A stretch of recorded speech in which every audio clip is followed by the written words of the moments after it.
Assalamualaikum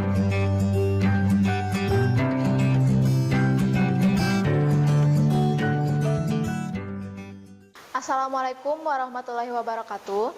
Bertemu lagi dengan saya Yulisna. Saya akan menjelaskan mengenai ekonomi mikro pada bagian yang kedua. Yang pertama mengenai teori produksi. Teori produksi adalah teori yang menerangkan sifat hubungan antara tingkat produksi yang akan dicapai dengan jumlah faktor-faktor produksi yang digunakan. Konsep utama yang dikenal dalam teori ini adalah memproduksi output semaksimal mungkin dengan input tertentu serta memproduksi sejumlah output tertentu dengan biaya produksi seminimal mungkin. Hukum hasil yang semakin berkurang merupakan hukum yang dicetuskan oleh David Ricardo. Hukum ini menyatakan bahwa penambahan faktor produksi tidak selalu memberikan peningkatan hasil yang sebanding. Pada titik tertentu, penambahan hasil akan semakin berkurang meskipun faktor produksi terus ditambah. Hal ini dikarenakan penambahan input secara terus-menerus akan berakibat pada jumlah input yang melebihi kapasitas produksi sehingga produktivitas tidak lagi maksimal. Selanjutnya pembagian produksi. Yang pertama, bidang ekstraktif, yaitu semua usaha yang dilakukan dengan cara mengambil hasil alam secara langsung. Contohnya pertambangan dan perikanan. Yang kedua, bidang agraris, yaitu setiap usaha dengan mengolah alam agar memperoleh hasil yang dibutuhkan. Contohnya pertanian dan perkebunan. Yang ketiga, bidang industri, yaitu setiap usaha yang dilakukan dengan cara mengolah bahan mentah sampai menjadi barang jadi. Contohnya industri tekstil dan industri makanan. Yang keempat, bidang perdagangan, yaitu setiap usaha yang dilakukan dengan cara membeli dan menjual kembali tanpa merubah bentuk barang yang dijual tersebut. Contohnya industri retail. Yang kelima yaitu bidang jasa, yaitu setiap usaha yang dilakukan dengan cara memberikan jasa pelayanan kepada masyarakat. Contohnya asuransi, perbankan, dan pengangkutan. Selanjutnya mengenai biaya produksi. Biaya produksi merupakan biaya-biaya yang dilakukan pada proses produksi perusahaan. Biaya tersebut meliputi bahan baku, overhead pabrik, dan biaya tenaga kerja langsung. Unsur biaya produksi yang pertama, direct material atau bahan baku langsung. Bahan yang berbentuk fisik serta diidentifikasi dan diproses menjadi bagian barang jadi atau dapat dilihat asal-usulnya sebagai barang jadi dengan cara ekonomis dan sederhana. Yang kedua, direct labor atau tenaga kerja langsung. Bahan baku yang menjadi produk jadi telah dikonversi oleh tenaga kerja yang melakukan kegiatan tersebut dan bisa digabungkan secara layak ke produk tertentu dalam proses produksi. Yang ketiga, factory overhead atau overhead pabrik adalah unsur biaya manufaktur yang tidak terlihat secara langsung pada pengeluaran tertentu.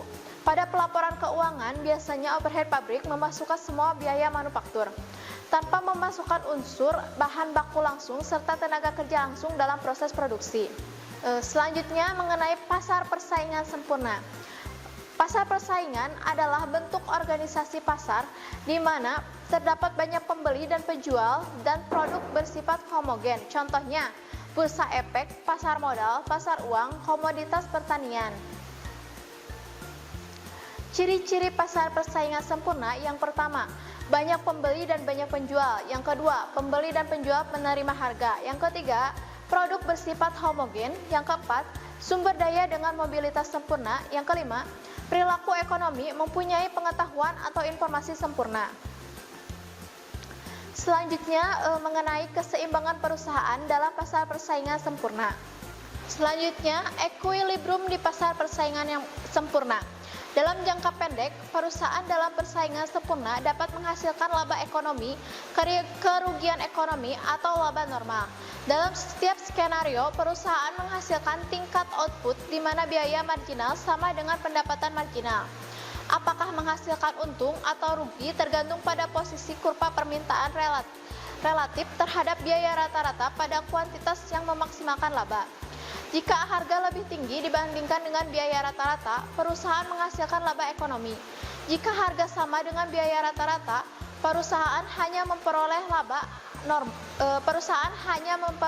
normal. Sementara itu, kerugian ekonomi muncul jika harga lebih rendah dibandingkan dengan biaya rata-rata. Dalam jangka panjang, setiap perusahaan akan menghasilkan output dengan biaya total rata-rata minimum. Jika perusahaan menghasilkan keuntungan ekonomi dalam jangka pendek, pendatang baru akan memasuki pasar meningkatkan pasokan. Jika perusahaan memperoleh kerugian ekonomi dalam jangka pendek, seiring waktu beberapa perusahaan akan meninggalkan industri. Itu mengurangi pasokan industri. Harga akan naik sampai laba normal dihasilkan oleh semua perusahaan yang tersisa. Harga akan sama dengan biaya rata-rata minimum dan dalam jangka panjang tidak ada keuntungan ekonomis. Perusahaan masih akan menghasilkan tingkat output di mana biaya marginal sama dengan pendapatan marginal dan terus berusaha untuk menurunkan biaya mereka. Oleh karena itu, dalam jangka panjang, biaya marginal akan sama dengan pendapatan marginal, yang mana akan sama dengan harga pasar dan rata-rata pendapatan. Rata-rata pendapatan akan berada pada titik minimum dan biaya rata-rata. Selanjutnya, pasar persaingan tidak sempurna, yaitu jenis pasar yang hanya memiliki penjual terbatas tetapi pembelinya sangat banyak. Barang atau jasa yang terdapat dalam pasar ini heterogen. Karena jumlah penjualnya terbatas, maka penjual menjadi pihak yang menentukan harga. Kenapa dikatakan tidak sempurna? Hal ini karena dianggap ada kecacatan yang menimbulkan ketidakadilan dalam pasar. Ciri-ciri pasar persaingan tidak sempurna. Yang pertama, hanya terdapat sedikit penjual dengan sangat banyak pembeli. Yang kedua, harga ditentukan oleh penjual karena ada unsur monopoli sehingga interaksi ekonomi atau jumlah permintaan dan penawaran kurang berperan dalam pembentukan harga. Yang ketiga, sulit untuk produsen atau penjual baru masuk ke dalam pasar. Yang keempat yaitu barang dan jasa yang ditawarkan bervariasi tetapi akan sulit untuk mencari barang substitusinya. Selanjutnya, jenis pasar persaingan tidak sempurna. Yang pertama, pasar monopoli. Monopoli sendiri terdiri dari kata mono yang artinya satu dan poli yang artinya penjual. Pasar ini hanya ada satu penjual berlaku sebagai penentu harga karena tidak ada yang menyaingi dan barang yang dihasilkan tidak memiliki barang substitusi. Contohnya seperti PLN, PDAM, PT KAI, Pertamina, dan lain-lain. Yang kedua, pasar oligopoli. Berbeda dengan pasar monopoli, pasar oligopoli dikuasai oleh beberapa perusahaan. Namun jumlah barang yang ditawarkan tetaplah homogen atau satu jenis saja. Pasar oligopoli biasanya dilakukan dengan bentuk upaya menahan perusahaan potensial dapat memasuki pasar. Contohnya seperti industri motor, industri air mineral, industri rokok, dan lain sebagainya. Yang ketiga, pasar monopolistis. Pasar monopolistis ini berisi beberapa produsen dengan jenis barang yang serupa, namun karakteristiknya berbeda-beda. Produsen juga mempunyai kemampuan untuk mempengaruhi harga pasar, tapi tidak terlalu besar dibandingkan dengan pasar monopoli dan oligopoli. Contohnya seperti produsen sabun, sampo, pasta gigi, motor, dan lain sebagainya. Sekian penjelasan mengenai ekonomi mikro pada bagian yang kedua. Mohon maaf bila ada kesalahan. Wassalamualaikum warahmatullahi wabarakatuh.